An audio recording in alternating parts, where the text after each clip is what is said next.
Good morning.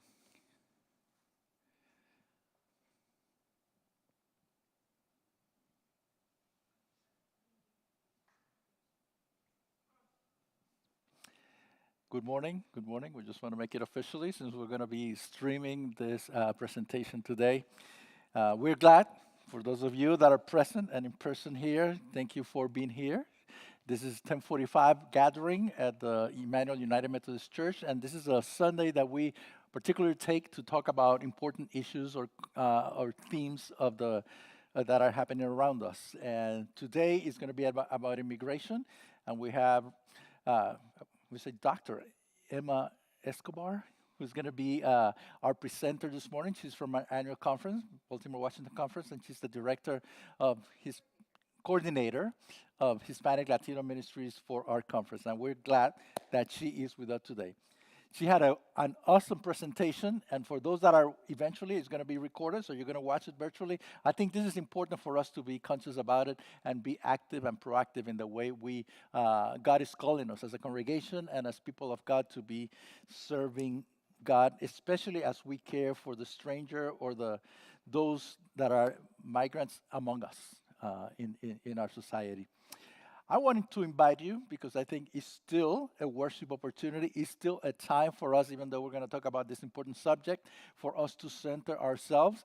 And I want to invite you, if you can get the Faith We Sing, and this is Black History Awareness Month, and we will be singing Bless the Lord, O my soul. So 2015. I will lead it and you can join me, and then we'll praise God, and then we'll have a prayer, and then we'll have Emma with us. Feel free to center yourself, close your eyes if you want to, and you can have them open and rejoice in the Lord. Bless the Lord, O my soul, and all that is within me, bless God's holy name.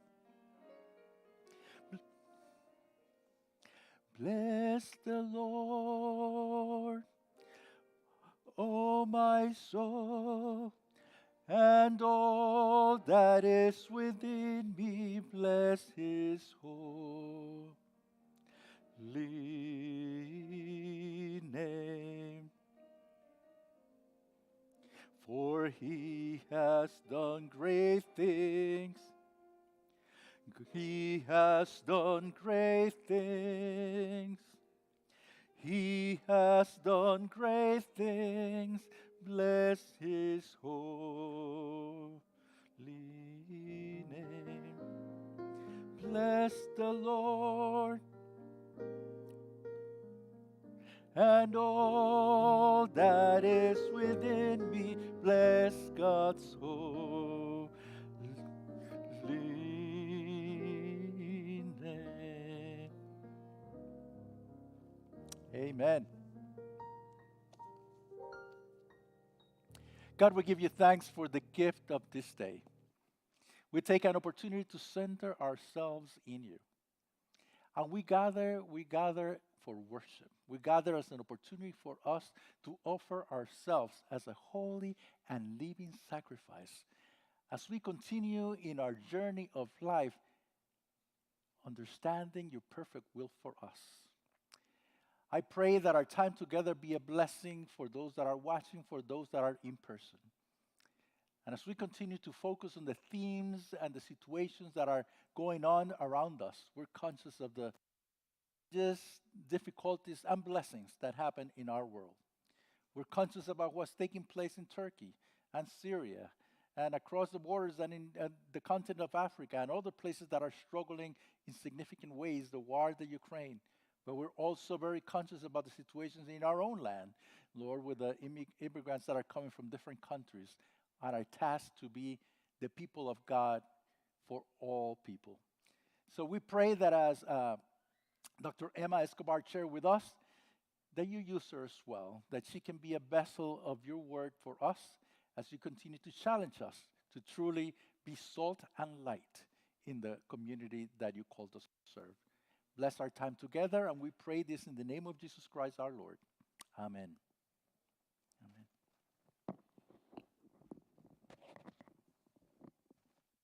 Buenos días. That was a little too loud.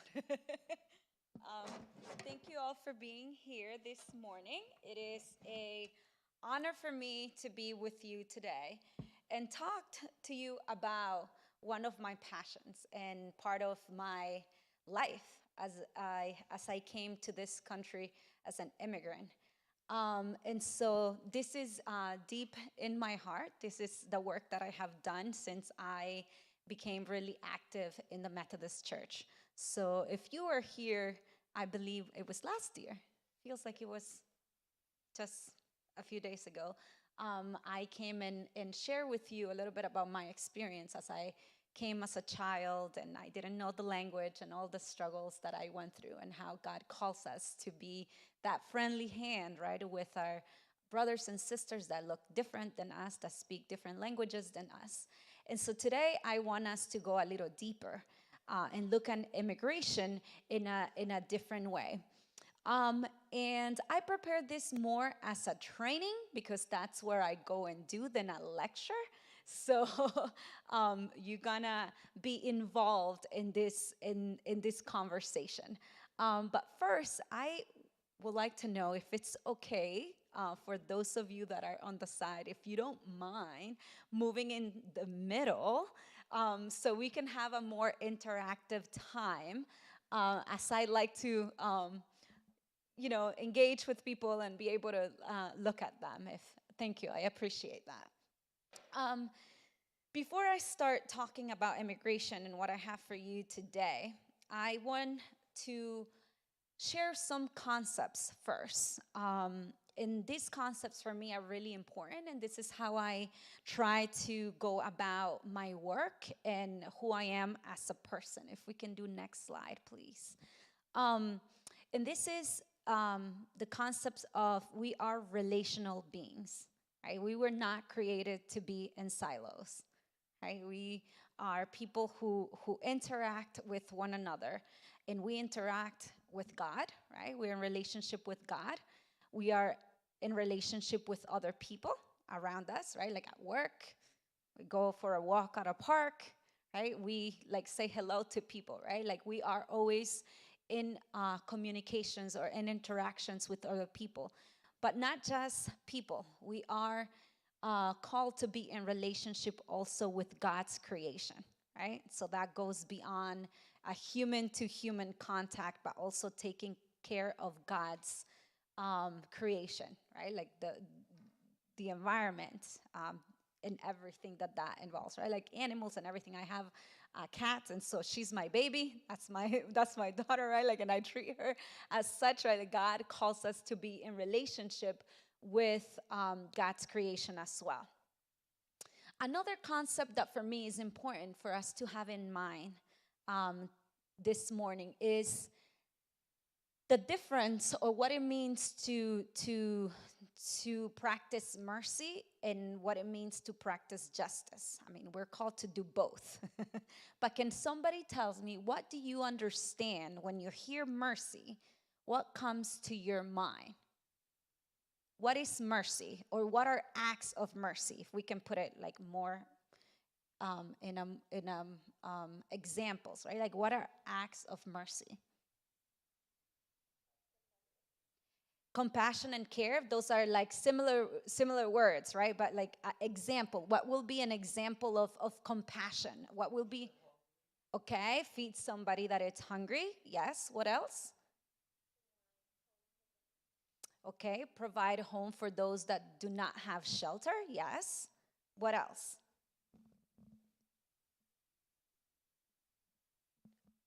How will you define mercy, or those?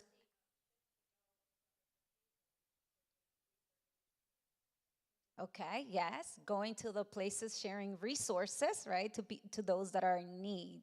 Yes. Okay. So do we have an idea, right? Like, so mercy is responding to the immediate need of someone, right? Of someone, or if we extend to that concept that we talked about, or immediate needs of God's creation, right? Not just, like humans, but God's creation. So when you hear the word justice, then what comes to mind?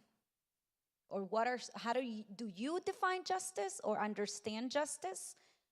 And what can be some examples of justice?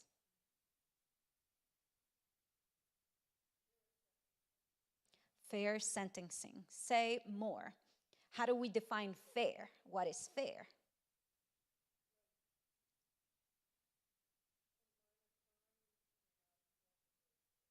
Okay. Okay. So we think of, when we think about justice, we think about the justice system, right, in our country, right? Sentencing or penalties that can occur. Okay. What else?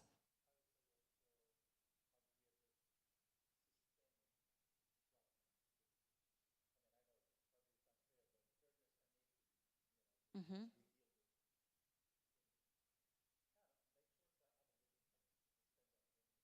Okay. Equity. Uh huh. Yes.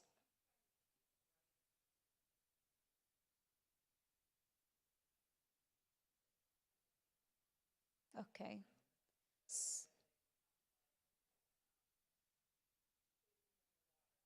Mm-hmm. Mm-hmm.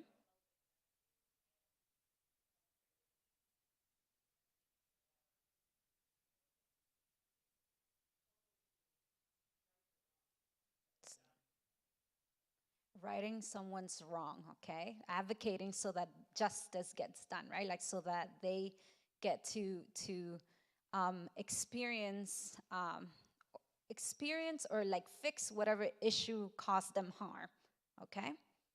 Um, Come back to you, and then I saw one of you raising your hand. Yes, protection, okay?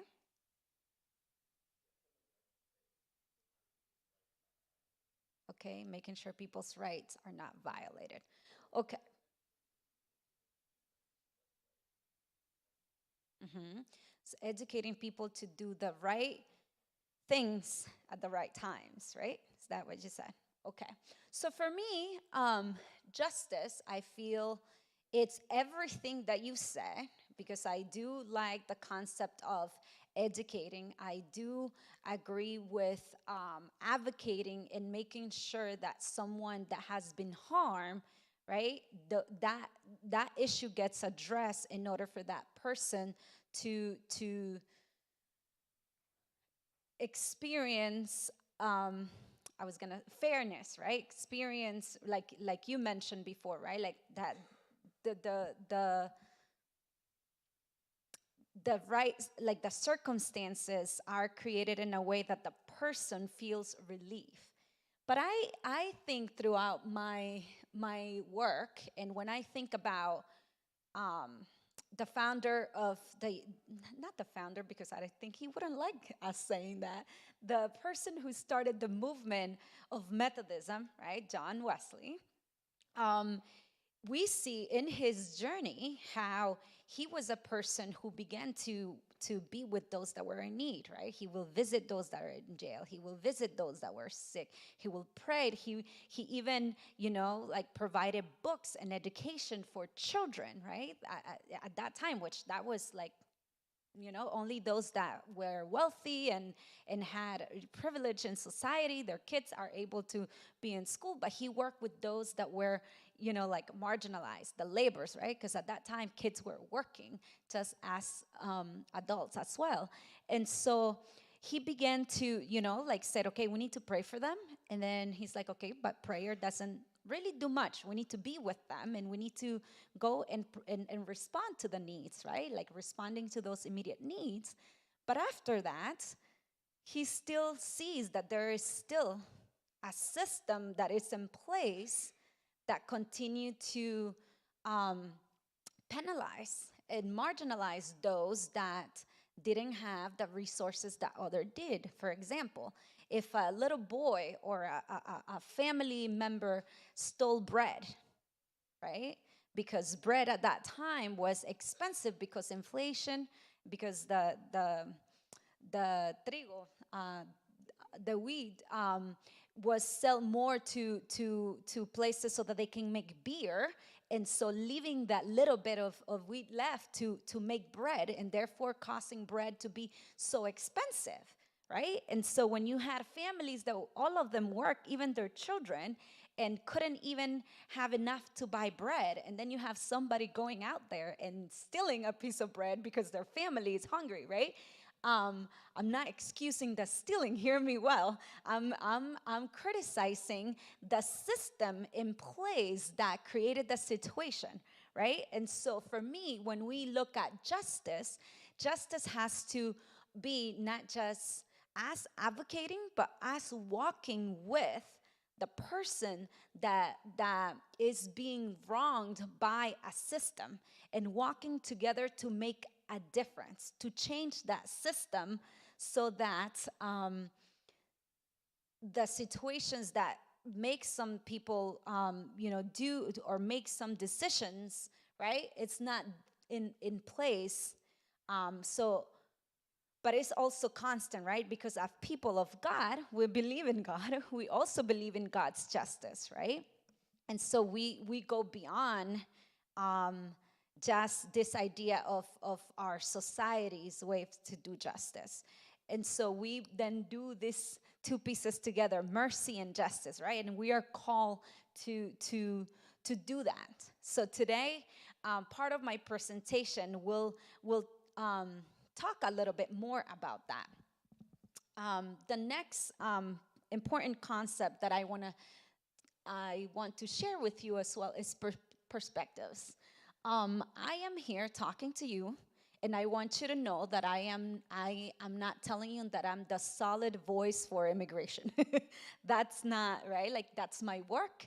Yes, I have some experience, but even the perspective that I'm sharing with you today, it's my own, right? We are called, like I said, to be in relationship with other people so that you can see and understand others people's perspectives as well, right? And my perspective comes out of, like I said at the beginning, a child who came here at the age of 14 and a half with her father, mother, two brothers, and a sister, right? Because the United Methodist Church hired my dad to go to Providence, Rhode Island, and open the first Hispanic Latino church there. So I came already with a green card. I didn't know what that meant at that time. But in 2006, when there's a lot of raids happening, and my dad's church is 85% at that time, undocumented, and seeing families being separated, I understood how important that little thing was, right? And so that's the perspective that I am coming and sharing with you this morning. Yes, it's still morning. So next slide, please. Just really quickly, when that image comes into the screen, I want you to just, what do you see? Just popcorn sign, just yell it out. Like, what do you see? A horse? Somebody riding that horse, okay? A man? Somebody laying down on the side. A river, okay. Who sees the whole face of an old man? Okay, yes. And who sees a river? Yes. The horse and somebody on top of the horse, somebody laying on the side. Okay. Next slide, please. What is that?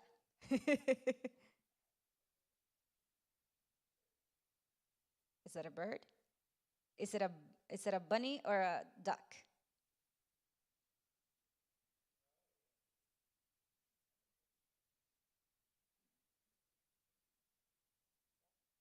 A duck?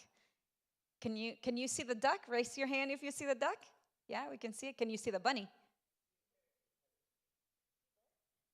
If you kind of tilt right? Like your head, I see you tilting your head. You can see like the bunny with the little ears on the side, right? Okay, okay. Next slide, please. What do we see here?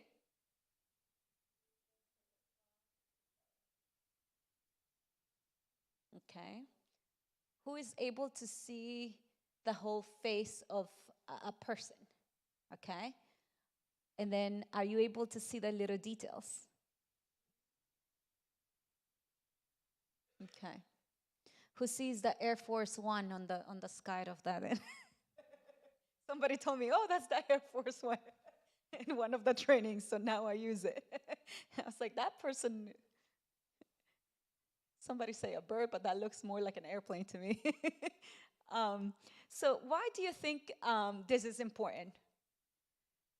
Why do you think I like to show these images when I talk about perspectives? Because we see things in different way.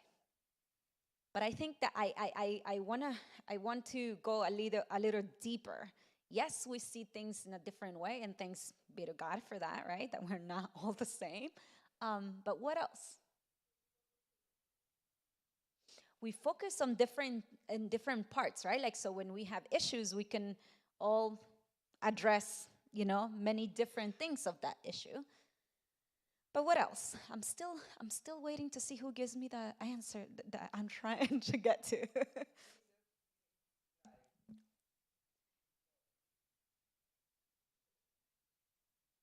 Yeah. So that's what we have on that. Yeah. We see Jesus giving his life for people. Yes.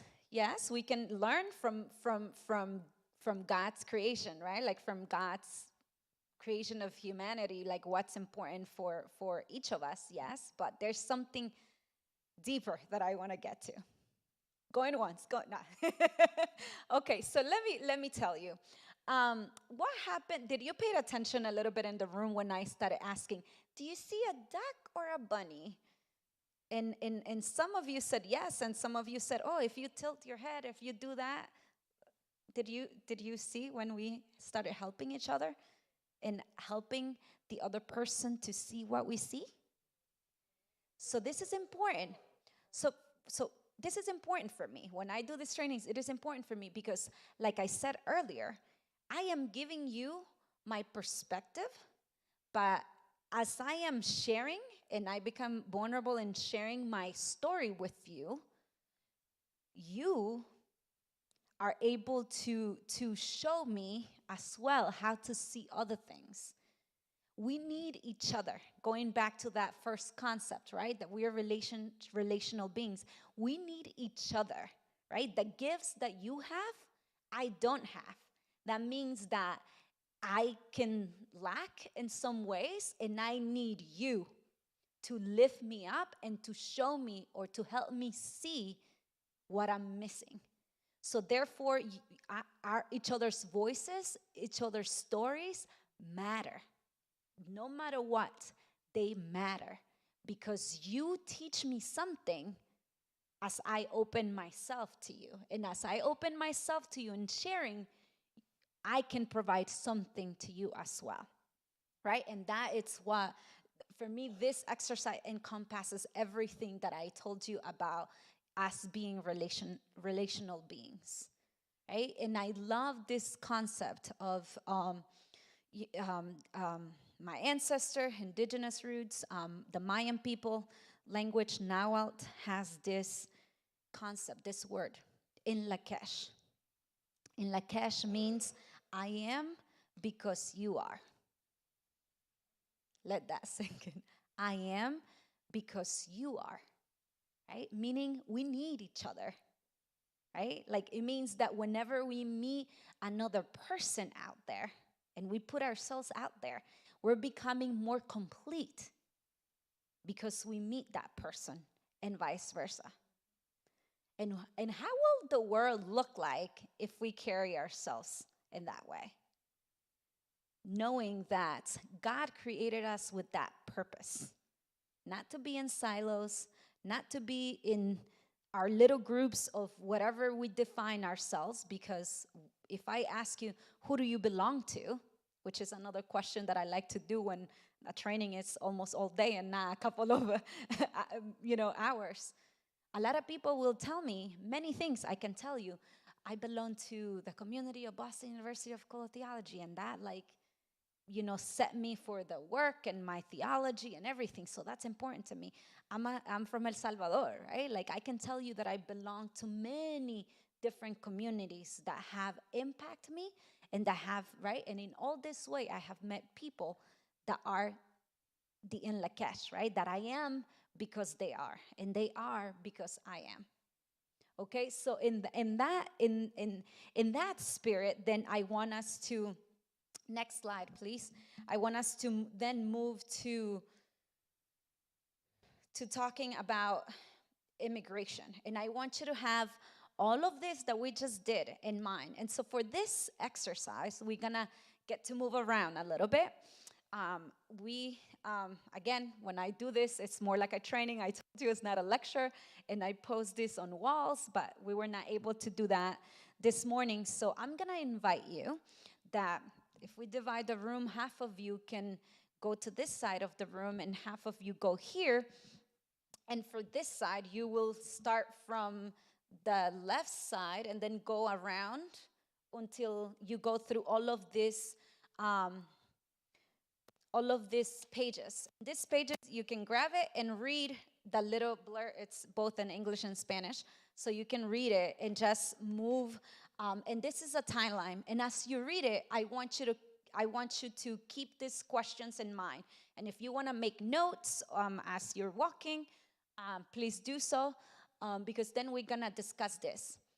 Is this discrimination or resistance when you read those pages? Is this discrimination or resistance? And then we're gonna talk about what are the themes that you are seeing throughout this timeline. What surprised you? What did you notice? What challenges and injustices do you think immigrants face throughout history? How have these challenges and injustices changed or remain the same over time or today?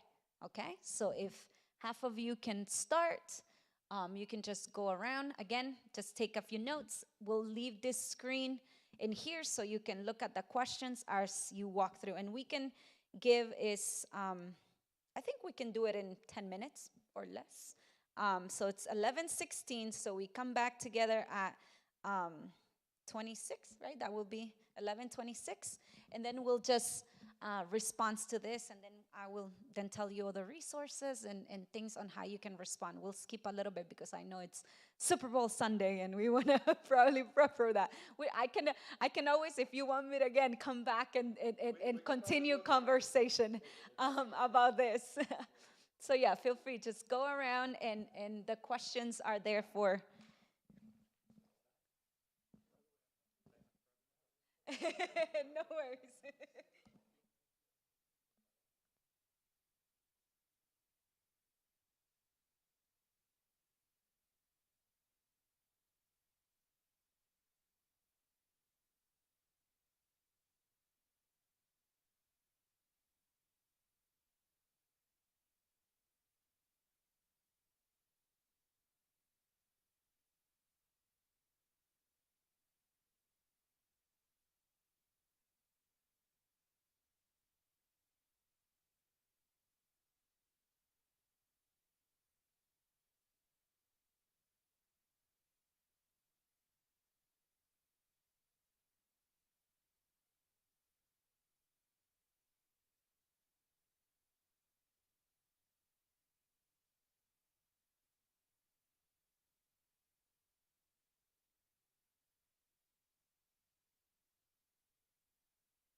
Um, we don't, you don't have to, as long as, yeah, because I try to separate, like, that both have the idea that I'm getting to, but I know that they picked up the pages in this side, so if you can give it, like, if you want to read it, we still have 3 minutes left if you want to skim through it, but you don't have to.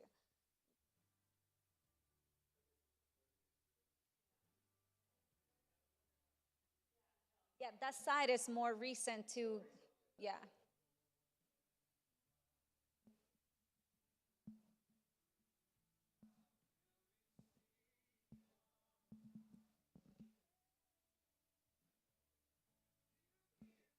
Okay. Yeah, I share it with your communication person, but I can send it. Okay. Okay. I think that you'll have read both, if not just the side that you were invited to read. So let's get back to our question.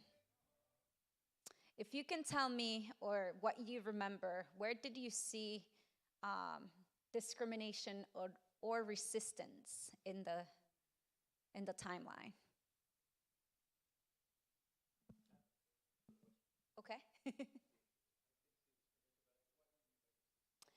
So, for example, right, when you look at the page that has the year 1807, it says Congress bans the importations of slaves.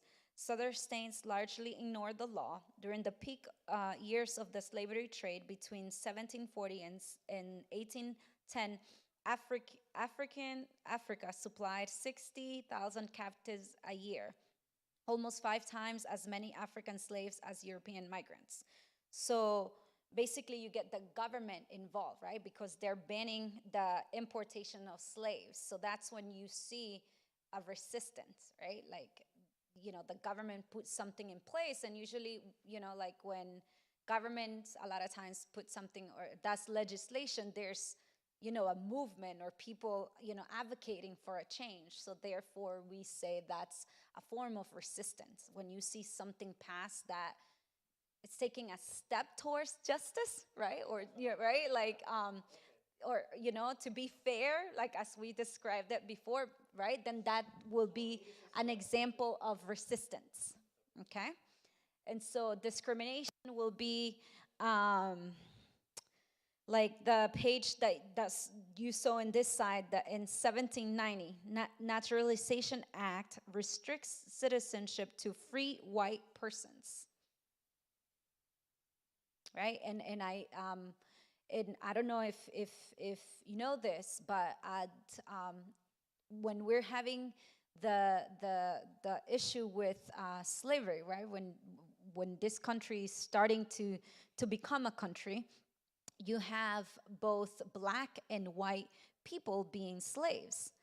But when they begin to organize together to free themselves and leave these places, then this idea of race then come into place, right? They decided that we're gonna let these white people that were actually slaves too, we're gonna let them know that now they are basically more important because of their color of the skin, and we're gonna allow them to now be in charge of the black folks, and so therefore they're better.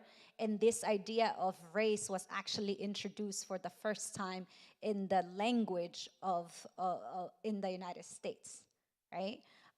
So that's why you see this, that before it's saying that it didn't allow restrict citizenship to free white persons. What else? Other examples where you saw discrimination or resistance in that timeline? Yes. Mm-hmm. Resistant. Yep. Yes. Yes. We had back in, and let me get my dates. That's back in, I think, in the 80s, right? Yep, in the 80s, we have movements of safe sanctuary. And we have a place here that was known for that, right? Tacoma Park in Maryland. that like that's why you have a lot of Latinos now concentrated in that area, because when this movement was happening, Tacoma Park area opened its doors, and people there provided rent or shelter to immigrants, especially those that were coming from the Northern Triangle at the time, El Salvador, Guatemala, and Honduras, because of the civil wars happening in that time, right? Um, Another example of discrimination or resistance that you saw.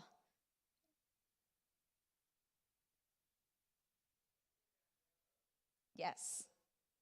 Yep. Definitely. Right. So and we see we see movement of people, right? Like people making a difference, people coming together to create change. So let's move to the second question. What are the themes throughout history? What themes did you see as you read the timeline?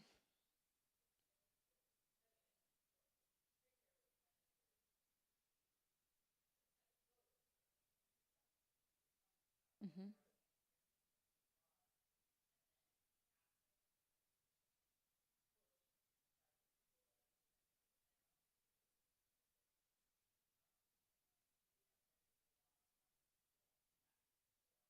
Mm-hmm. Mm-hmm.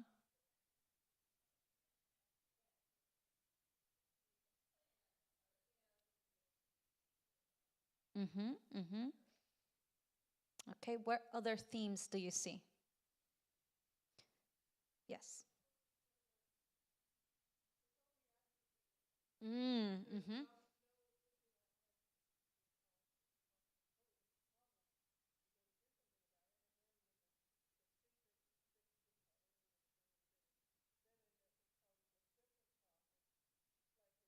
Mm-hmm.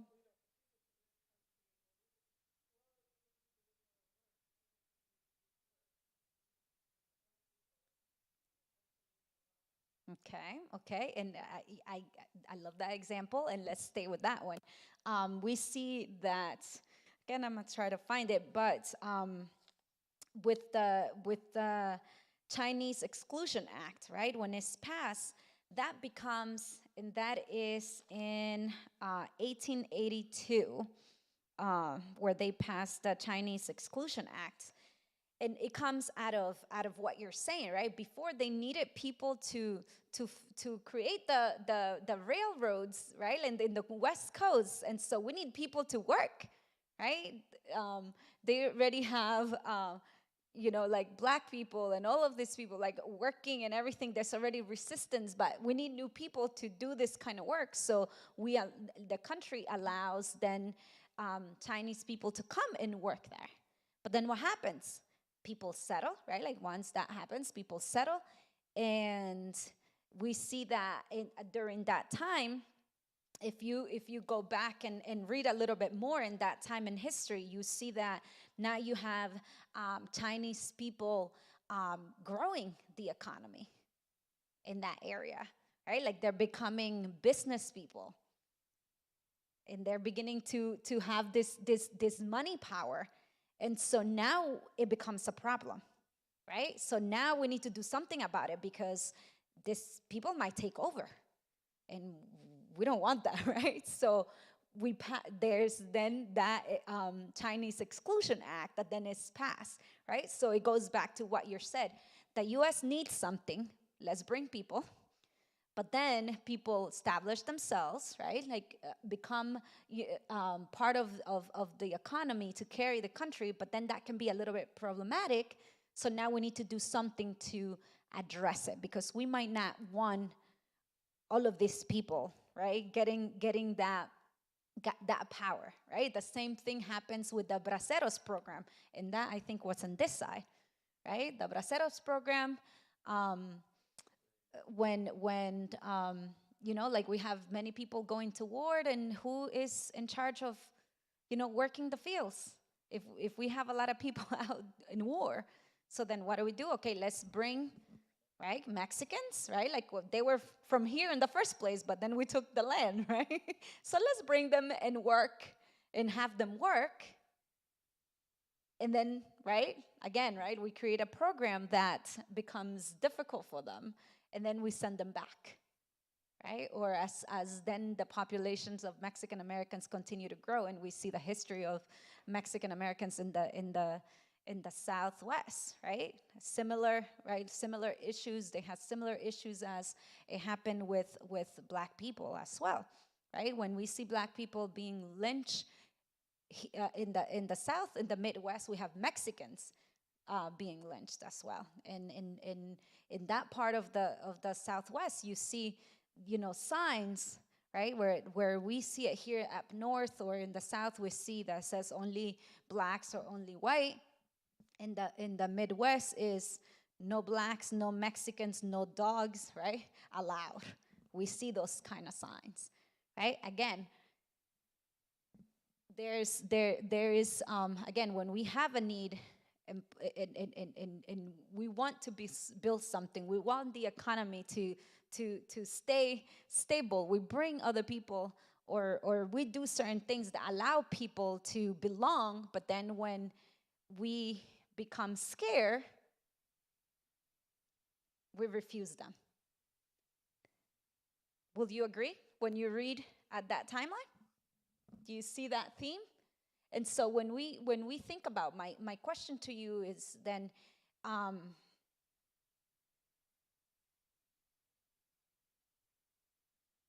is it really about, is the issue really about race, or what is the main issue that you see in this timeline? Because yeah, racism, like we see that racism, um, fear of the other gets used to then pass either laws that denied people rights, right, when it's not convenient for the country. And then we have laws that then, as people come together and resist, something gets pushed and passes. But wouldn't you say that these issues are about power, right? Who's in power? And it's about money. So let's keep that in mind. At least if you didn't get to read all of them, I will invite you to. I shared the document with, yes, and so she has it, and I will send it to you as well. I will invite you to continue to look at that timeline and then dig deeper on your own if you want to see a little bit more of what I am sharing with you about the issue of power and money, that creates a lot of the injustices that we see throughout history. What surprised you? What did you notice? Or any of other questions that are there? What challenges and injustices do you think immigrants face throughout history? How have these challenges and injustice changed or remained the same over time? Thoughts, comments? Yes. Hmm.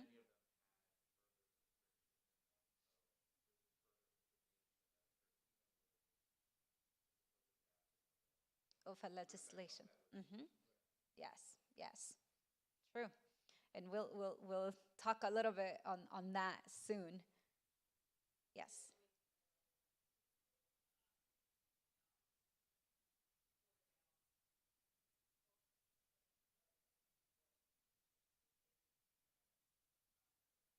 Hmm.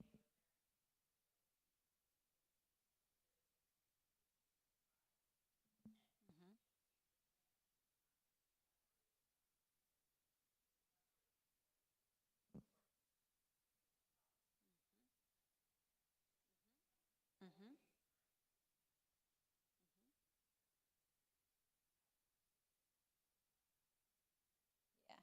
Yeah. For me, it's a personal belief, again, right? A personal belief that when we looked at the civil rights movement, right? And we see Dr. King and the work that he was doing, and how in the moment that he is assassinated, what is happening at that time? Do you remember what is happening? he is beginning to engage in coalition work with Mexicans and their movements, the labor movements, and other things happening in the Southwest. He is beginning to be vocal about and help me out here because this might be where my mind, a war, but it was it the Vietnam War? Vietnam War, right? He begins to speak out, not just about an issue that affected him as a person, but he began to see the commonality in issues throughout the country. And he said, we need to do something, right? We need to come together because if we continue to, on our own, begin to knock on doors and ask and ask and ask, we don't really do much, right? We don't shake the table too much. But it is different if we gather everyone that it's facing these realities to come together. We make more noise, right? Like we even become a majority on the table. And so this is happening. And what happens? He gets assassinated, right? So just think about that. And I like I told you, right? My perspective. I just think that it is a way when people rise up and are able to see things more beyond themselves and their issues. We need to be afraid. We're afraid when people get educated, right? And see the problem.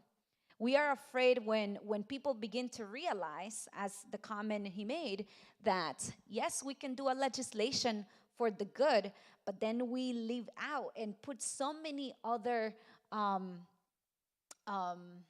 what's the word that I'm trying to say? Like barriers or divisions for other groups of people. Why? Because now those two group of people doesn't focus on that the legislation didn't pass or the way that they want it. It's about this issue. Now I have a problem with you. Why you are allowed and why I'm not allowed. And it becomes a problem of us discussing than judging the system.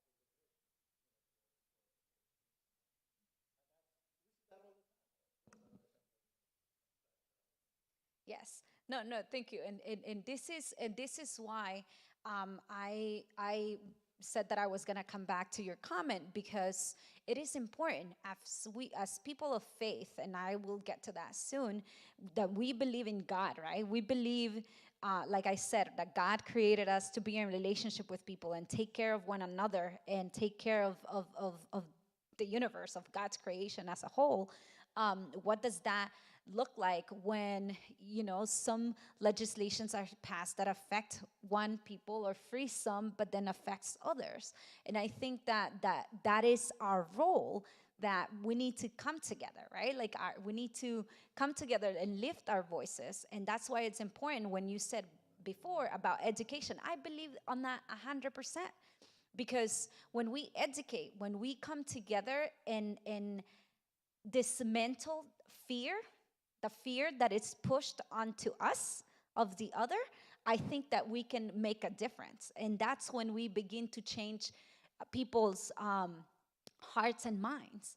And so if we were to address legislation as we change people's minds and hearts, we wouldn't have the need to constantly be advocating and battling, because we are changing one by one, right? We're coming together and changing people's perspectives as to how we see the other, right? And so for me, education is that way, right? Like spaces like this are important because then we get to hear and know from one another.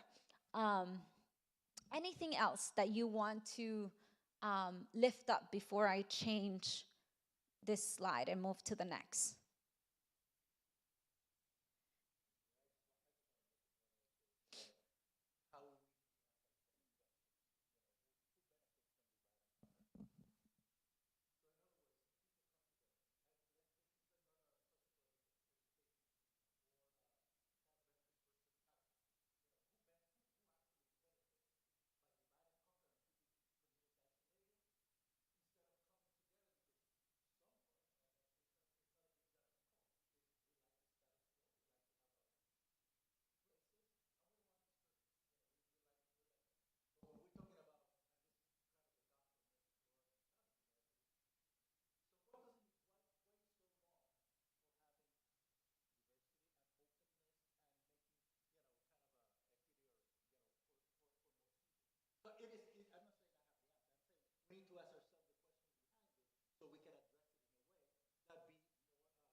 Mhm.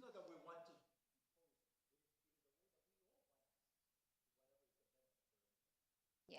And what you say is important because for me, and we'll see it soon in the faith part, I think as like I said, I'm a you know, I know that I share that I came to this country with my parents because my dad got hired by the United Methodist Church. But once I had to choose if I wanted to be a United Methodist or I will go and practice my faith and explore and, you know, maybe do another denomination. But there's a reason why I stayed with the United Methodist Church because that was the only church that I saw that was acting, right? That was trying. And sometimes we don't have to get it perfect, right? But I mean, I hope that we give our best, but we'll make mistakes as we try to walk. And that's why it's important when I said at the beginning, we need to walk with, right? We need to walk with the person who is being oppressed, marginalized, and we need to walk with them, right? There is a Chinese proverb, I believe, that says, "What is better, to teach somebody to feed somebody fish, or to teach them how to fish?" Right? And then I was at a training that somebody says, "But what about if they don't have access to water? What does that do?"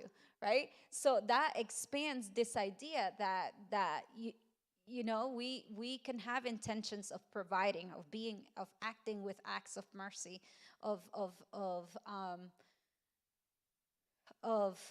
wanting to practice justice. But if we're not walking with the people who are affected and we don't build strong relationships and allow their voices to be heard, and us supporting and uplifting their voices, then it's like that question, right? But what about if they don't have access to water? They need to be at the table. And I think that as United Methodists, I think that we are seeking that perfection, right? Like Wesley said, we're seeking that perfection and want to walk with people so that they can come and lift their voice at the table. Go ahead.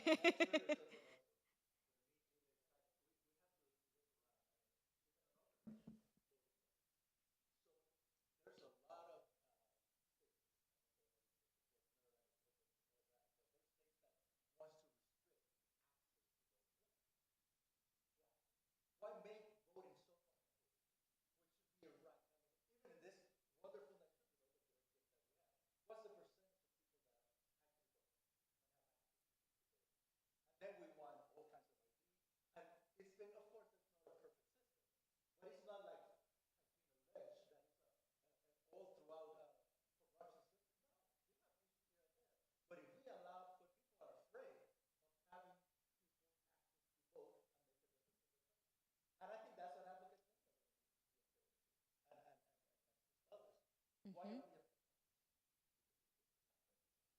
Yeah, no, and it's true. I mean, when see, I don't know if you got to see on Netflix. There's this documentary that it's called Thir- 13, 13, and it talks about the 13th Amendment and basically how um, the the how when you put somebody in prison, right, and there's their right to vote. is taken away, that like they lose this vote of a citizen, right? Like you're a citizen, you vote. And there's a reason why that happens, right? Like that now when people come back and we want to put them in back in society, that we don't want certain people to vote because again, right? Like who benefits from not allowing some communities to vote? That's a really good question. But we're gonna like move on from this slide, and we'll again, I want to be mindful of the time. If you can do next slide, please. So for this, I was gonna show you a documentary, and I sent a link already, that you can have access to, and you can rent this DVD, or I can come back and we can do just something focused on this on this topic, root causes of immigration. This video, it's a book. If you prefer a book, you can read the book, but you can find it on YouTube, and it's called Harvest of Empire, a Latino history, a Latino history in the United States. And I always like to address this. I know that I want you to hear this. Immigration or migration is a global issue, right? We see, and I think I'm just going to put this comment out there, and I'm going to try to walk away from it, but just for you to keep it in your head. We need to wonder and question, why do you have so many Latinos in the United States, right?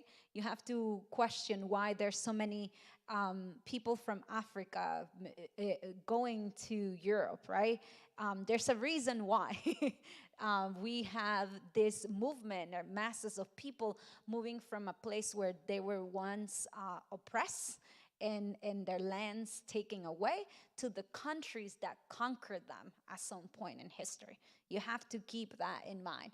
And so when you look at the perspective that I'm sharing with you, Harvest of Empire, a Latino history in the United States, you'll see root causes of immigration, right? And really quickly, I will tell you that you'll hear about El Salvador, how in El Salvador we had a war, and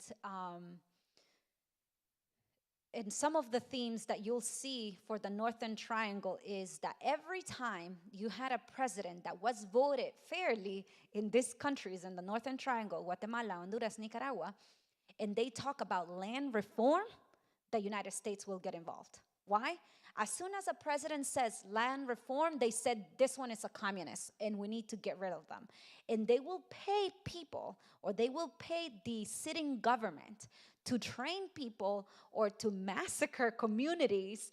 And these communities are indigenous communities. These are poor communities, right? When they're to do these massacres, Guatemala is one of them. Still to this day, finding bodies that the Guatemalan government, with the help of the United States, like help to train these people.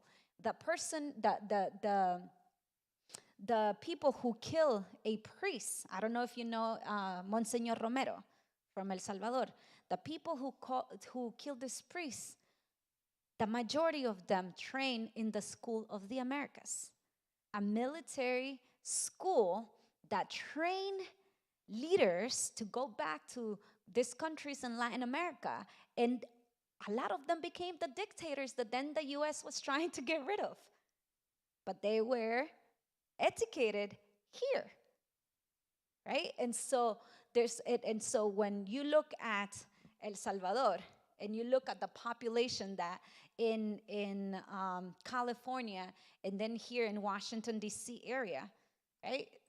Outside El Salvador, Washington D.C. area has the second largest population of Salvadorans. The first one is California. Why? In the 80s, masses of people left or sent their kids, right? My uncles were part of that. All of my uncles live in this country because of that. At age of 12, either the government or La Contra, what we call La Contra, the guerrilla, will come and take the kids.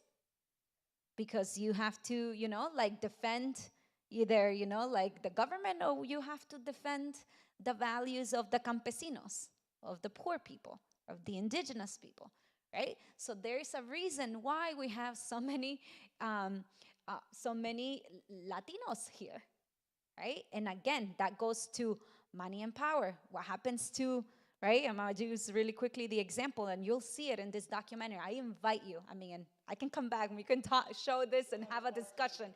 Um, you can see why Puerto Ricans are U.S. citizens. Do you know why Puerto Ricans are U.S. citizens?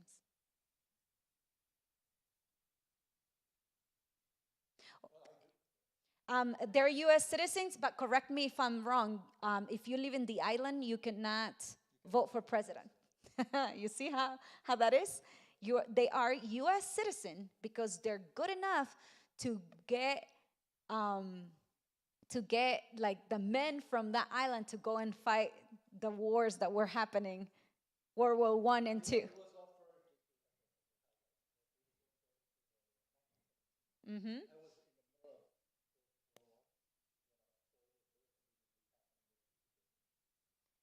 So let's give them a citizenship and let's take all their men to go fight the wars. But when they come back, they were told that they can have help and everything. But then you have Puerto Rico going through the worst economy, depression in history. Would those that fought during those wars, do you think that they got the services and the things that were promised to them?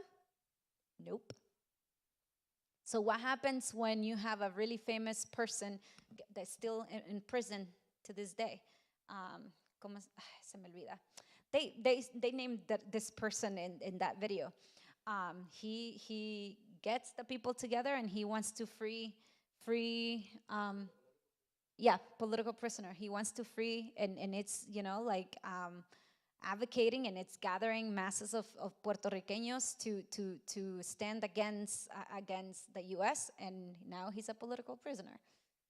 He's old, but they will not let him go because he wanted to free Puerto Rico from the U.S.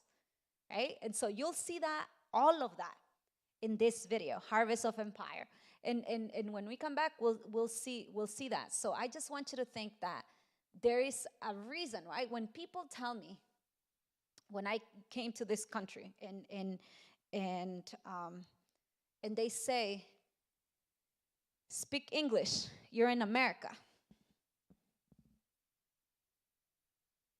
With my little English that I knew at the time, I had to be bold and challenge that mentality, because I still want people, and I'm gonna tell you this. I still, now that you hear my perspective, I invite you to, as you hear people using this language and narrative, right, against to discriminate against, in this case, Latinos.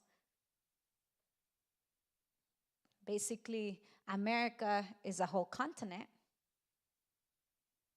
right? Even language plays a role on how we seek justice. Because America, yes, it is the United States of America, but America is a continent that encompasses, what, 35 countries, right? And the language that is most spoken in this continent is actually Spanish, not English. But people will discriminate, right? Not knowing. And the other piece that is important to me is that when we say, right, because even Mexico is United States of Mexico. And so when we look at language, we need to make sure that, at least for me, it gives us space to educate people and to enter this reality, right? That the United States, when we talk about America and people says, make America great again, or this kind of things, it's like, what kind of time in history are you referring to, right? Because we're really being really intentional. Like, who are you really talking about, right? So just keep that in mind as, again, as we look at that. But what can we do? I think that's also what it's important. Next slide, please. What can we do? And I think, besides us coming back and continue to educate ourselves, we need to know, what does our church says about immigration, right? And we have every 4 years, our church meets at general conference to discuss, like issues that also matter and affect our members. And in 2016, we passed a resolution that it's called Welcoming the Migrants to the United States. And the language that we use, give me just 1 second, read that part to you. The language that we use, for me, it's really important. It goes back to what Edgardo was saying about who we are as people of faith.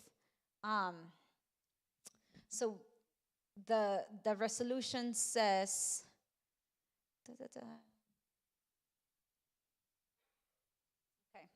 Regardless of legal status of nationality, we are all connected through Christ to one another. Paul reminds us that when one part suffers, all the parts suffers as well. The solidarity we share through Christ eliminates the boundaries and the barriers which exclude and isolate. Therefore, the sojourners we are called to love, there's a typo, our brothers and sisters, our mothers and our fathers and sons and daughters, indeed they are us. Right? And I read just this part. It's long, so you can go and check it out. Welcoming the migrants. We believe that, because of Christ, that we literally take communion and said the blood of Christ, right? Like, so what does it mean when I take people to the border? And we're gonna start doing this again, and it will be open to the whole conference. I take people to the southern border between Mexico and San Diego. Something that we do is we are part of this Sunday service, and we do communion. And you, like, the impact that people share with me, how they are impacted to taking communion through a massive wall that divides the Mexico side and the US, and then you have all of these Methodists and these old people of faith, like doing their sacred symbolisms for us, our communion, and just sharing. What does it mean to say the body of Christ broken for you when you have a massive wall dividing people? And these are veterans, right? Like on the other side who fought wars, that are Mexicans that have been deported. These are people that they say we didn't cross the border crossed us, because these are families that have been divided because of what we saw here of the Mexican-American War. Some stay on this side, some stayed on the other side, and then they became divided. And for some reason now, the kids or grandchildren's fifth, sixth generation of Mexicanos are the ones now, like detaining even people that their families know back when there was no border, right? Like, see that image. See that image. You're the pastor. I let you. I will not say no to you.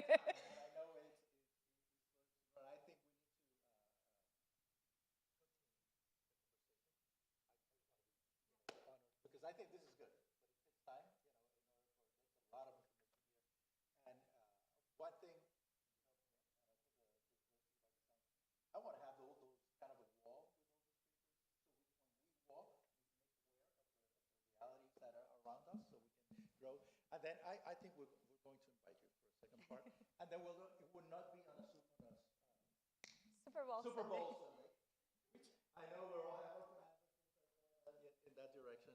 And I almost have to confess that I have National Guard today. So I have to go to Baltimore. But anyways, is that okay? Yeah, I just want to Just say say something. just one Okay. thing. Really quickly, I wanted to tell you that what can you do now? I'll be sending you some resources of things that are happening at a legislative level, both here in Maryland and national, that you can involve. Call your representative. And something even more tangible as to how you walk with people. Right now, Capitol Hill United Methodist Church, your previous pastor, as I'm aware, she is doing amazing work with buses, right? Migrants that are coming from Texas and Arizona. There's going to be two buses coming, one on Tuesday, one on Wednesday, and Capitol Hill is a site that works with them. So that's something great. And what we're looking for right now, and think about your church resources right now. The DC government, because the majority of people now are staying in DC. Before they will go to many the places, now they're actually staying in DC. There are issues now with hotels. The DC government no longer wants to have people in hotels, so that means that it's gonna create a crisis, because where do we go? These are families with children and everything. So we are looking for, and we're starting a project, a housing project with one of the churches in DC, a parsonage.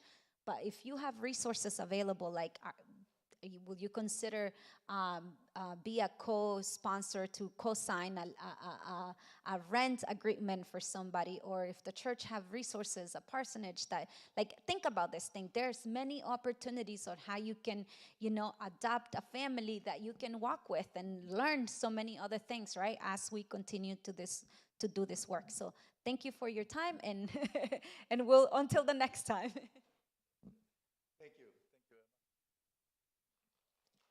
Emma. It's been good. It's been good, helpful information for awareness as we continue this journey.